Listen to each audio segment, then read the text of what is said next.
नींद आ जाती है महाराज क्या क्या उपाय करें बताओ तो सही। तो हमने कहा भाई सेठ जी एक बात बताओ कि रात को तुम जब नोटों की गड्डियों को गिनती हो जब तुम्हें नींद आती है क्या? नहीं नहीं महाराज जब नहीं आती नोट तो हमारे हैं हम तो गिनेंगे अपन। हमने कहा महाराज आप एक बात बताइए तो नोटों को तुम अपना मानते हो भगवान को तुम अपना नहीं मानते हो? नोटों को अपना मानते हो। जब तक भगवान के चरणों में प्रीति नहीं होगी जब तक तुम्हारा कल्याण कभी नहीं हो सकता है चाहे तुम लाख प्रयास कर लो। अब वृंदावन जाते हैं बहुत से लोग मन बना करके जाते हैं बहुत से वैसे ही चल दे वहां जाके मन में अगर थोड़ा सा कपट आ जाए ना। कौन कौन गया है वृंदावन? 1 2 3 4 4.5 5 अच्छा सब गए हैं। क्या देखा वृंदावन में जाकर के? बस प्रेम मंदिर ही घूम के चले आए। अच्छा बिहारी जी गए बस और कछु ना देखो है ना। तो वृंदावन जाने का तुम्हारा कोई फायदा नहीं है। तुम्हारा कोई फायदा नहीं है कि मैं बिहारी जी के दर्शन करके लौट करके आऊं प्रेम मंदिर घूमे आऊं प्रेम मंदिर घूमे आऊं या फिर मैं अंग्रेजों का जो मंदिर है उसमें घूमे आऊं। घूमने से तुम्हारा कभी उद्धार नहीं हो सकता। वृंदावन में जाने से कोई भी ऐसा उपाय नहीं है जो तुम कर सको। तुम्हारा जाने का तो बेकार फायदा गलत निकला। 81 बार गए हुए होंगे तो बेकार ही निकलो। पता क्यों क्यों बेकार गया? कि रमण रेत लेट्यो नहीं और कियो न जमुना पान कि रे मन तू समझो नहीं ब्रज को तत्व महान। जब तक तुम रमण रेती नहीं जाओगे जब तक रमण रेती की मट्टी में बालू में लेट करके नहीं आओगे और जब तक तुम यमुना जी का जलपान नहीं करोगे जब तक तुम वृंदावन के भाव को नहीं पहचान सकते हो। तुम्हारा वृंदावन जाने का कोई फायदा नहीं हुआ। तो अब की बार जाओ तो रमण रेती जरूर जाना।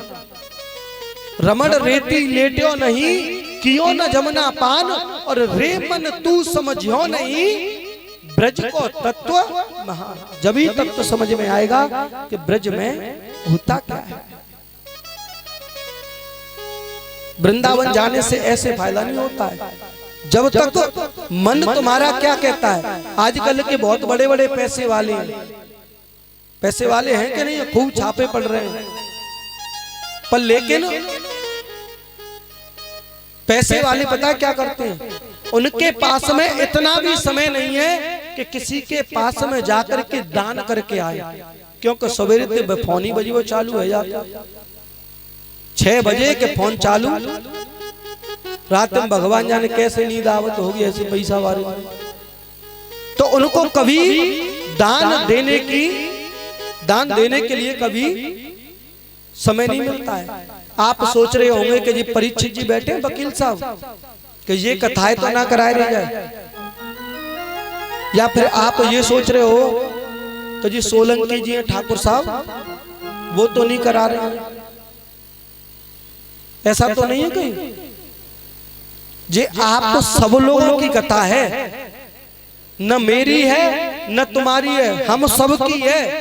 हम सब में तो सभी आ गए ना हम सब की है। और जितना भी इसमें बढ़ चढ़ करके जो हिस्सा लेता है उसी का उद्धार होता ही चला जाता है। इनके गांव में ये ठाकुर जी जो साक्षात बैठे हुए हैं आंखों के सामने दूध पिया था। इतना बड़ा विश्वास था। तो हम लोगों की ही कथा है। आप कभी ये मत सोचना कि भैया हमारी कथा नहीं है कोई दूसरा करा रहा है हम तो सुना। ऐसा मत सोचना। कभी भी दान देने से कभी पीछे नहीं हटना चाहिए। दान दिए धन ना घटे कह गए संत कभी। दान देने से कभी भी धन नहीं घटता है। ऐसी एक मैया थी। मैया लेट तो ना है रे, देखो मैं तो अभी धूधड़ा मवाल खत्म करता हूं, फिर अगर सुनवे के विचार में हो तो फिर मैं सुनाऊं। एक मैया थी जिन्होंने कभी, बिल्कुल ध्यान से सुनना वकील साहब, जिन्होंने कभी अपने जीवन में कोई दान पुण्य नहीं किया, कभी भी कोई दान पुण्य नहीं किया।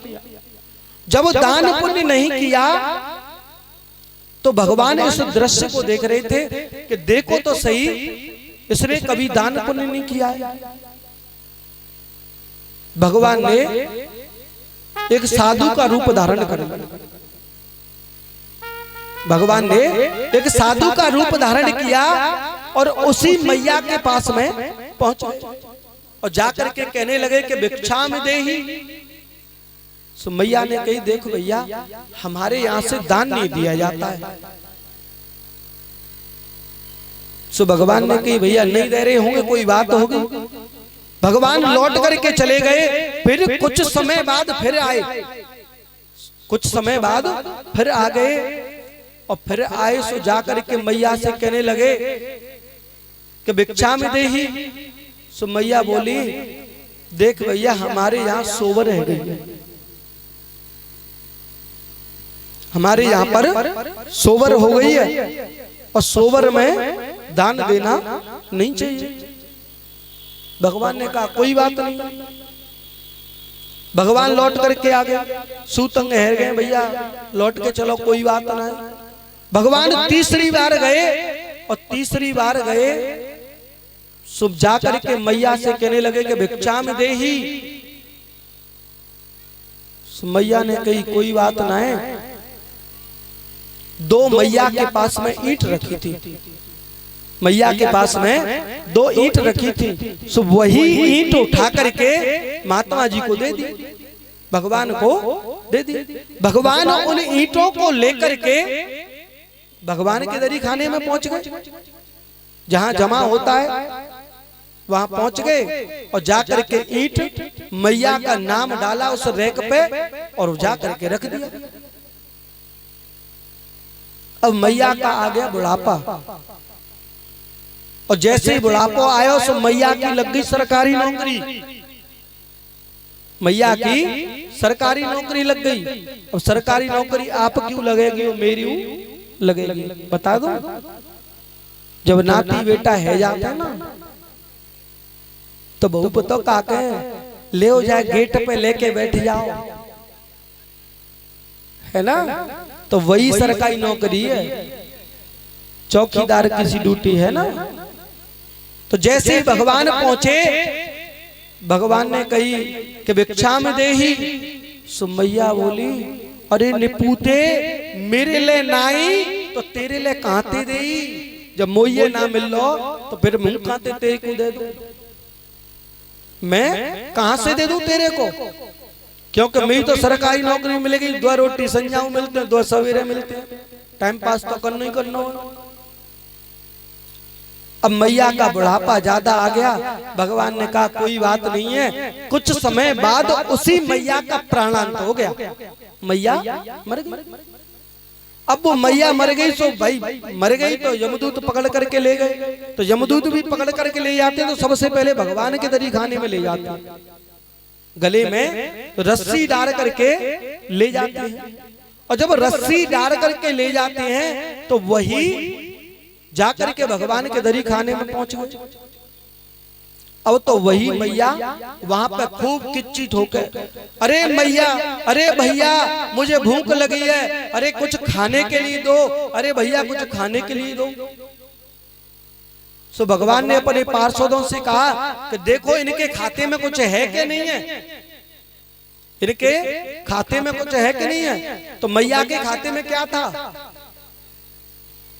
क्या था, जोर से बोलो, ईंट। सो भगवान के पार्षदों ने कहा कि 2 ईंट इनको दे दो खाने के लिए। सो मैया बड़बड़ा करके बोली क्या मैं ईंट खाऊंगी, मैं नहीं खाऊंगी ईंट। सो भगवान के पार्षदों ने कहा कि जो तुम्हारे खाते में है वही तुम्हें मिलेगा।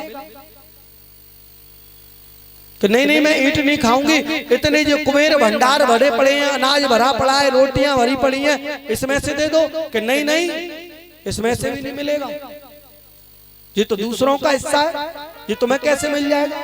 अब जैसे हम बैंक में अकाउंट खुलवाने जाते हैं वकील साहब, तो पैसे तुम ही निकाल सकते हो, ना कि तुम्हारी पत्नी निकाल तो नहीं सकती है।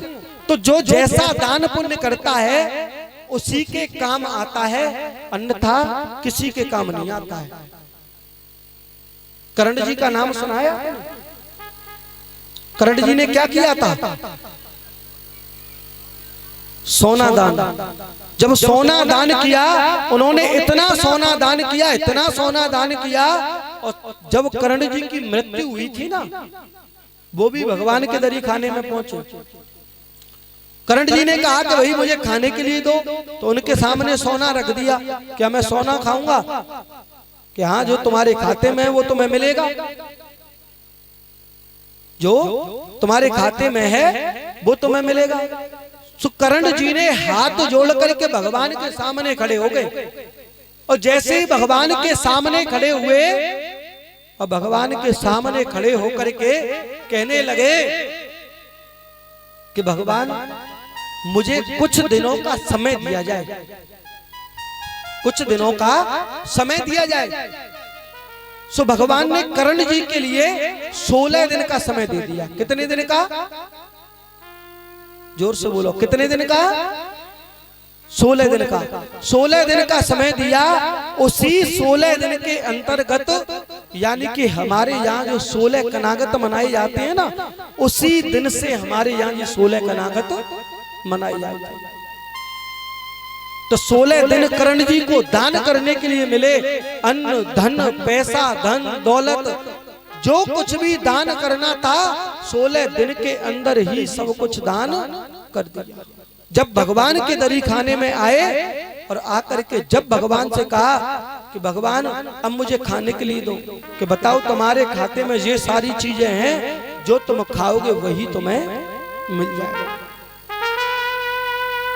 अब आपके यहाँ कथा हो रही है, आपके यहाँ कथा हो रही है, और मैं न कहूं या आप न कहो कि मैं यहां आया तो पहले दिन का भाव देखा, अब दूसरे दिन में 2-4 लोग और बढ़े, ऐसे तीसरे दिन में और बढ़ेंगे, तो लास्ट तक मिनिमम हो जाएंगे, है ना। तो कहते हैं कि दान दिए धन ना घटे, कह गए संत कबीर। दान देने से कभी धन नहीं घटता है, और जब दान दिया जाता है तो उससे कभी धन नहीं घट सकता है। यानी कि दिन रात चौगनी होती चली जाती है। और आप किसी भंडारे में दान नहीं दे रहे हो, साक्षात भगवान तुम्हारे सामने विराजमान हैं, मेरे लिए भी नहीं दे रहे हो। आप ये सोचो कि हम पंडित जी के लिए देंगे, मेरे लिए नहीं है, और न मैं तुम्हारा पैसा मुझे कोई चाहिए, मुझे नहीं चाहिए। अब मैं यहाँ आया, इतने दूर से आया, टेंट भी साथ में लाया, साउंड भी लाया, जी चाचा भी आए हैं, है ना। तो इनका खर्चा तो भाई, अब एक बात कहो, ये आए हैं, ये तो मान तो सकते नहीं है, ये तो अपने बीवी बच्चों को छोड़ के आए हैं। अगर यहां से नहीं मिलेगा तो फिर भूखे तो मर ही जाएंगे। तो ऐसे ही थोड़ो थोड़ो देव सहारो और उठ जाएगा गिरवर भारो। थोड़ा थोड़ा सहयोग सबको करना है। जो भी जैसा दान करना चाहते हैं वो अपने नाम से पर्ची कटाए, स्लिप रखी हुई है, यहां मंच पे आकर के एक भजन होगा, और फिर उसके बाद में आरती नहीं, कथा रह गई अभी तो। हाँ, अभी कैसे चले जाना। एक भजन होगा, उसके बाद में कथा में प्रवेश करेंगे। बोलिए आनंद कंद भगवान की जय। हो मेरी बीती उमरिया सारी मेरी बीती उमरिया सारी बोला लो वृंदावन गिरधारी बुला लो वृंदावन गिरधारी बुला लो वृंदावन गिरधारी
कोई सूझे रस्ता तेरा दीन दयाल पकड़ लो भैया दीन दयाल पकड़ लो भैया दीन दयाल पकड़ लो भैया केवल केवल आस तुम्हारी बुला लो जय जय बुला लो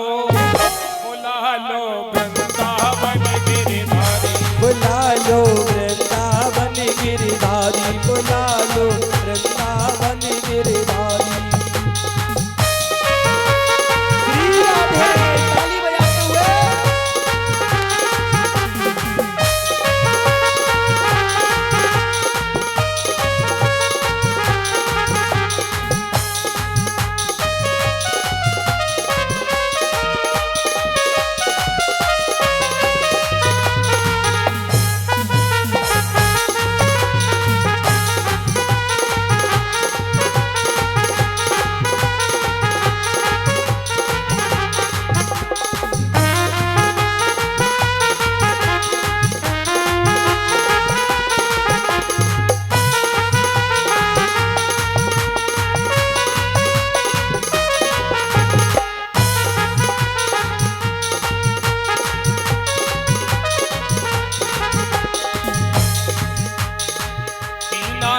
ठुकरा मत देना दीनानाथ ठुकरा मत देना अपनी चरण कमल रज देना अपनी चरण कमल रज देना दीनानाथ ठुकरा मत देना दीनानाथ ठुकरा मत देना अपनी चरण कमल रज देना अपनी चरण कमल रज देना जन्म जन्म से खोज रही मैं जन्म जन्म से खोज रही मैं जन्म जन्म से खोज रही मैं आई शरण तुम्हारी बुला लो जय जय बुला लो वृंदावन गिरधारी बुला लो वृंदावन गिरधारी बुला लो वृंदावन गिरधारी मेरी दीदी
सच्चा पागल वही है वो पागल बाके बिहारी का जो पागल बाके बिहारी का, जो पागल बाके बिहारी का।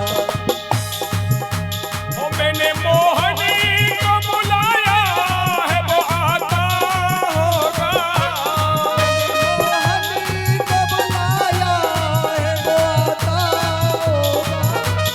तुम भी आना तुम भी आना मेरे घर आज तमाशा होगा। तुम भी आना, तुम भी आना मेरे घर आज तमाशा होगा।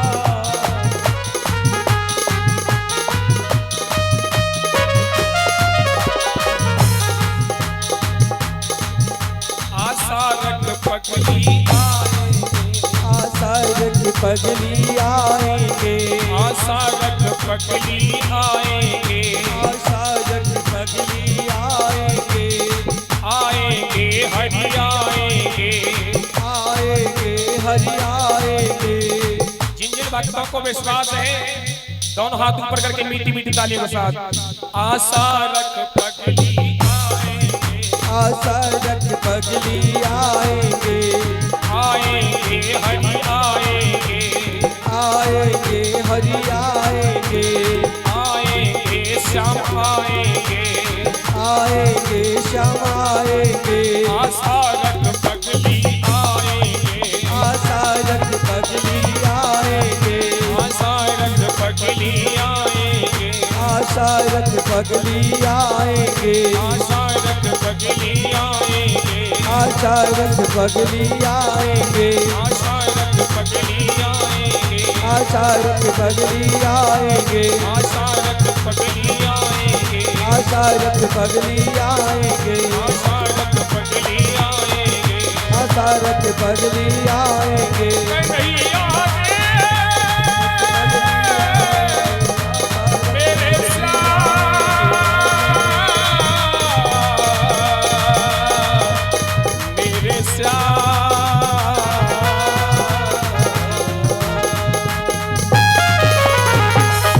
बोलिए बाके बिहारी लाल की, बोलिए आनंद कंद भगवान की। और थोड़ी देर की कथा रह गई है ना, ऐसा तो ना है कहीं जाए के विचार में हो। हाँ, कौरवों और पांडवों का जब युद्ध चल रहा था तो सभी कौरव मारे गए। जब सब कौरव मारे गए और केवल कौरवों में एक ही बचा था, दुर्योधन। आदरणीय भीमसेन ने अपनी गदा के प्रहार से दुर्योधन की जंघा को तोड़ दिया।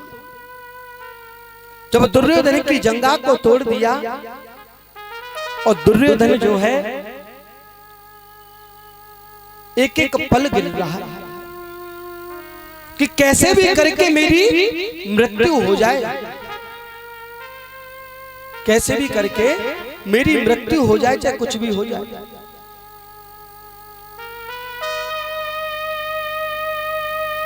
अश्वत्थामा आया और अश्वत्थामा ने आकर के कहा, अरे दुर्योधन,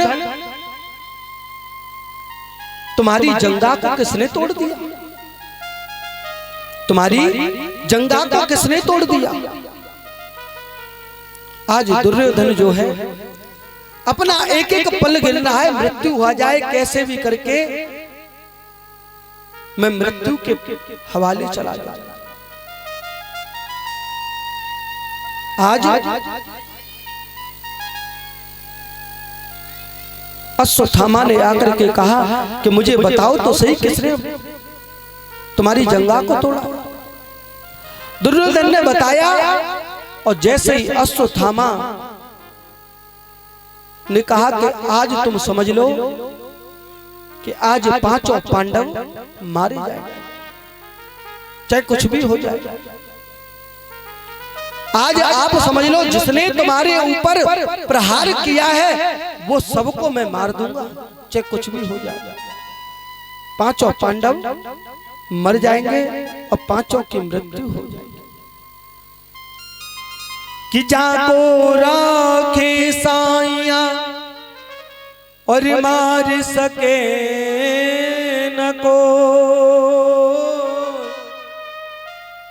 कि बाल नबाका कर सके जो जग बैरी हो। जाको राके साइया मार सके ना कोई, और बाल न बाका कर सके जो जग बैरी हो। जिनका रक्षक मेरा गोविंद है उसको कोई मार सकता है क्या? उसको कोई नहीं मार सकता। आज पांडवों के साथ में, आज मेरे गोविंद भगवान पांडवों के साथ में चांदी की छड़ी लेकर के उनकी रखवाली के लिए खड़े हुए, और उनके बराबर से ही द्रौपदी के भी 5 पुत्र, अबाल पुत्र जो है सो रहे हैं। एकदम से अर्जुन की नींद खुली, और नींद खुलने के बाद में अर्जुन ने कहा, अरे केशव, अभी तक आप सोए नहीं क्या? अभी तक आप सोए नहीं क्या? भगवान ने कहा कि तुम्हें किस बात की चिंता है? मैं तो तुम्हारी रखवाली के लिए खड़ा हूं, तुम्हें किसी बात की चिंता नहीं है।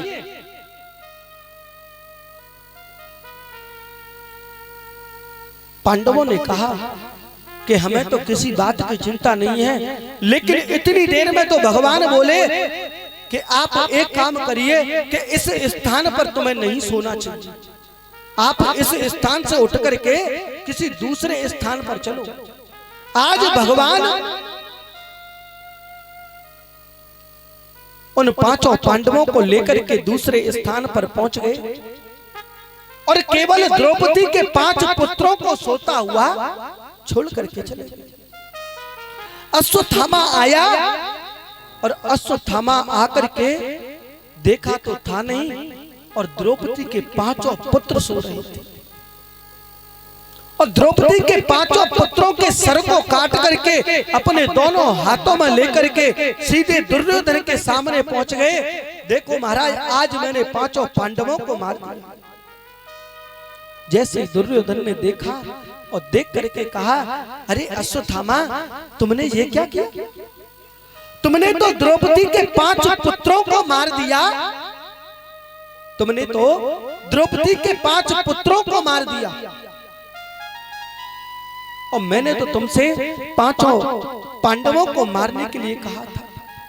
आज द्रौपदी को पता चला, और जैसे ही द्रौपदी को पता चला तो द्रौपदी जो है बार बार करुण क्रंदन हो रही है, रो रही है। जिस मां के 5 पुत्र मारे जाएं, उस मां की हृदय बेलना कैसी हो? आज द्रौपदी के 5 पुत्रों को मार दिया, और जैसे ही 5 पुत्रों को मारा, द्रौपदी विलाप कर रही है। इतनी देर में तो अर्जुन आया। अर्जुन ने आकर के कहा, देवी, जिसने भी तुम्हारे 5 पुत्रों को मारा है, मैं बहुत जल्द ही उसको पकड़ करके तुम्हारे सामने करूंगा। अर्जुन ने एकदम से अपने धनुष बाण उठाए, और धनुष बाण उठाते ही एकदम से धनुष बाण चलाना प्रारंभ किया, लेकिन द्रौपदी ने मना कर दिया। द्रौपदी बार बार मना करती रह गई, और अर्जुन ने अपने धनुष को चलाया, और जैसे ही धनुष को चलाया, उधर से अश्वत्थामा ने अपने धनुष को चला दिया, और दोनों धनुष आपस में टकरा करके शांत होकर के नीचे गिर पड़े। और आज अर्जुन ने अश्वत्थामा को पकड़ लिया, और अश्वत्थामा को पकड़ने के बाद में द्रौपदी के सामने लेकर के चले। जैसे द्रौपदी के सामने पहुंचे, और द्रौपदी के सामने पहुंचने के बाद में अश्वत्थामा ने द्रौपदी से कहा कि देवी, आप इनको जो कोई दंड देना चाहती हो आप दंड दे दो। एकदम से द्रौपदी ने कहा कि इनको क्या दंड देना चाहिए। इतनी देर में तो अर्जुन बोला कि जिसने ब्राह्मण का हत्यारा हो, जो ब्राह्मण का हत्यारा हो, उसको भी जान से मार देना चाहिए। द्रौपदी ने कहा नहीं नहीं, इसको जान से मारने की वजह से अगर मेरे पुत्र जीवित तो होकर के लौट करके आ जाए तो इसको जान से मार दिया जाए, अगर लौट करके नहीं आए तो इसको जान से नहीं मारना चाहिए। तो बताओ देवी, आप ही बता दो कि इनको क्या दंड देना चाहिए, इनको क्या दंड देना चाहिए। बीच में अश्वत्थामा को बिठा लिया और अश्वत्थामा को बिठाने के बाद में आधे तो सर के बाल काट दिए, आधी दाढ़ी मूंछों को उठा दिया और बेइज्जती करके अश्वत्थामा को छोड़ दिया। जैसे ही अश्वत्थामा को छोड़ा और अश्वत्थामा सीधा अपने आश्रम में पहुंचा और अश्वत्थामा आश्रम में पहुंचने के बाद सोचने लगा कि वैसे तो पांडवों का वंश को मैं निर्वंश कर चुका हूं, वैसे तो इनके वंश को निर्वंश कर चुका हूं, लेकिन इनके वंश में कोई पानी देने वाला भी नहीं बचा। लेकिन मैंने एक बात सुनी थी, अभिमन्यु की जो पत्नी थी उत्तरा, अभिमन्यु की जो पत्नी थी उत्तरा, मैंने सुना था कि उसके गर्भ में बालक है और उस गर्भ में जो बालक है उसको भी मैं नष्ट कर दूंगा तो इनके वंश में कोई पानी देने वाला भी नहीं बचेगा। आज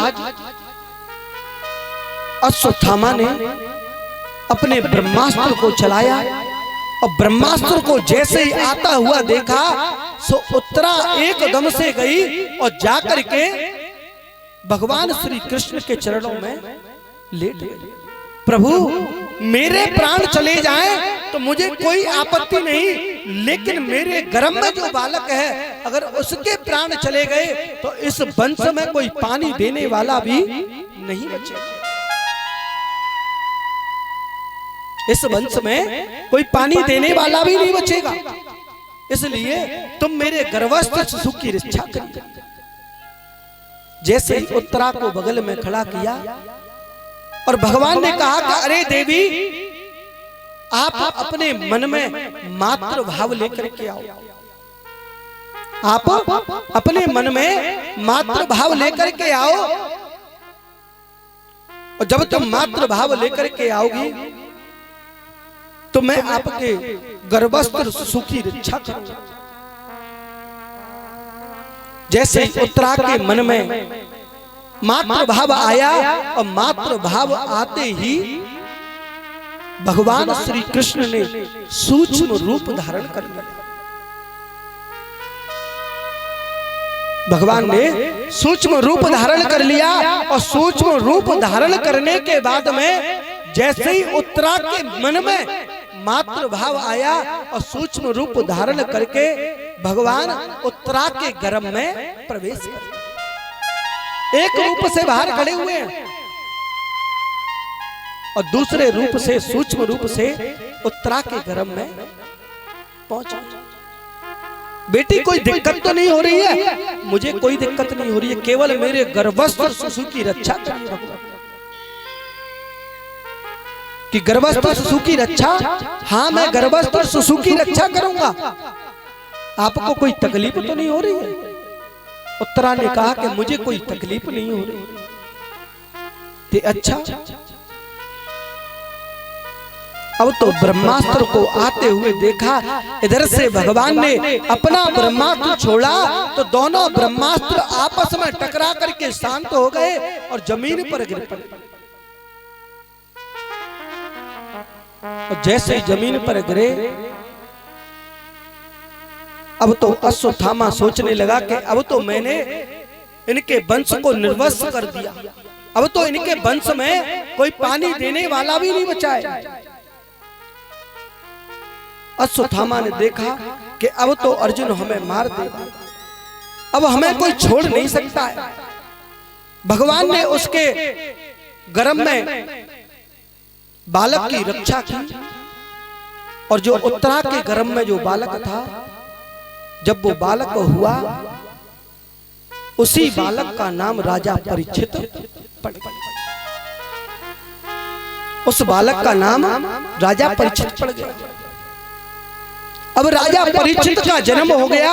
अब तो राजा परीक्षित जो है धीरे धीरे बड़े होते चले जा रहे हैं। और इधर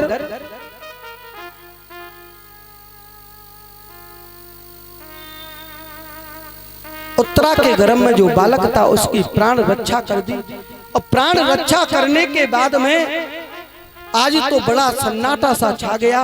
पूरी सभा में भीमसेन ने कहा कि बहुत अच्छा किया तुमने, इसको छोड़ने के बाद में तुमने बहुत अच्छा किया। कि क्या अच्छा किया? कि तुमने इसको जान से मार देते तो जी द्वारा से ब्रह्मास्त्र नहीं चलाता। अब तुमने इसको छोड़ दिया तो इसने द्वारा से भी हमला वही कर दिया। अगर इसको मार देते तो हम सब लोग धन्य हो जाते। पूजिए विप्र सकल गुणहीना और सूत्र न गुण गण वेद। बालक का जो हत्यारा है उसको मार देना चाहिए, चाहे कुछ भी हो जाए। जब तक उसको मारोगे नहीं, जब तक तुम्हारा भी उद्धार नहीं हो सकता। फिर भी वो कुछ न कुछ उपाय करता रहेगा। जैसे चोर होता है ना, चोरी एक बार को तो छोड़ देता है, पर लेकिन उसकी एरा फेरी 24 घंटे चलती रहती है। चोरी को छोड़ देगा। ऐसे ही उसने उत्तरा के गर्भ में जो बालक था उसको मारने की वजह से उसको दंड मिला, और दंड में उसको छोड़ दिया। तो उसने और उपाय सोचो। बोलिए आनंद कंद भगवान की। उत्तरा के गर्भ से जो बालक हुआ उसी बालक का नाम राजा परीक्षित पड़ गया। अब तो राजा परीक्षित जो है बड़े होने लगे, धीरे धीरे बड़े हो रहे हैं। और जैसे ही धीरे धीरे बड़े होते चले जा रहे हैं तो राजा परीक्षित ने अपने बाबा पांडवों के खजाने में प्रवेश कर लिया। और जैसे ही बाबा पांडवों के खजाने में प्रवेश किया, और प्रवेश करते ही एक सोने से चमकता हुआ मुकुट, सोने से चमकता हुआ मुकुट उसको देखा। और देख करके उस मुकुट को लेकर के अपने सर पे रख लिया। और सर पे रखने के बाद में सुदूर जंगल में भ्रमण करने के लिए चले गए। और जैसे ही राजा परीक्षित उस सुदूर जंगल में गए, वहां जाकर के राजा परीक्षित ने एक कौतुक देखा।